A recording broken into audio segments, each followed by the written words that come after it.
ಉತ್ತರ ಕರ್ನಾಟಕದ ಹೆಮ್ಮೆಯ ರೈತ ಧ್ವನಿ ಟಿವಿ ಚಾನೆಲ್, ಬೆವರಿಗೊಂದು ಭರವಸೆ. ಲಕ್ಷ್ಮೇಶ್ವರದಲ್ಲಿ ಕರ್ನಾಟಕ ಪ್ರೆಸ್ ಕ್ಲಬ್ ವತಿಯಿಂದ ಸ್ವಚ್ಛತಾ ಕಾರ್ಯಕ್ರಮ ಆಯೋಜಿಸಲಾಗಿದ್ದು, ಶಾಸಕ ಡಾಕ್ಟರ್ ಚಂದ್ರ ಲಮಾಣಿ ಅವರು ಸ್ವಚ್ಛತಾ ಕಾರ್ಯಕ್ಕೆ ಚಾಲನೆ ನೀಡಿದರು. ಹೌದು, ಕರ್ನಾಟಕ ಪ್ರೆಸ್ ಕ್ಲಬ್ ತಾಲೂಕು ಘಟಕದ ಅಧ್ಯಕ್ಷ ಗಾಳೆಪ್ಪ ಹರಿಜನ್ ಅವರ ನೇತೃತ್ವದಲ್ಲಿ ನಡೆದ ಕಾರ್ಯಕ್ರಮದಲ್ಲಿ ಶಾಸಕ ಡಾಕ್ಟರ್ ಚಂದ್ರು ಲಮಾಣಿ ಮಾತನಾಡಿ, ಸ್ವಚ್ಛತೆ ಕೇವಲ ಒಂದು ದಿನದ ಕಾರ್ಯಕ್ರಮವಾಗದೆ ನಿರಂತರ ಜನಾಂದೋಲನವಾಗಬೇಕು ಎಂದು ಕರೆ ನೀಡಿದರು. ಸಾರ್ವಜನಿಕರು, ಪುರಸಭೆ ಹಾಗೂ ಸಂಘ ಸಂಸ್ಥೆಗಳು ಕೈಜೋಡಿಸಿ ಸ್ವಚ್ಛ ಹಾಗೂ ಸುಂದರ ಲಕ್ಷ್ಮೇಶ್ವರ ನಿರ್ಮಾಣಕ್ಕೆ ಸಹಕರಿಸಬೇಕು. ಎಲ್ಲೆಂದರಲ್ಲಿ ಕಸ ಎಸೆಯದೆ ಪುರಸಭೆಯ ನಿಯಮಗಳನ್ನು ಪಾಲಿಸುವಂತೆ ಅವರು ಮನವಿ ಮಾಡಿದರು.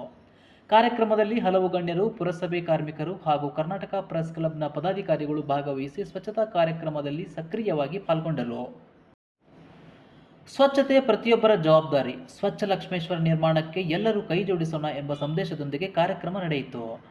ರೈತ ಧ್ವನಿ ಮೀಡಿಯಾ ನ್ಯೂಸ್, ನಾನು ಶಶಾಂಕ್ ಆರ್ಕೆ.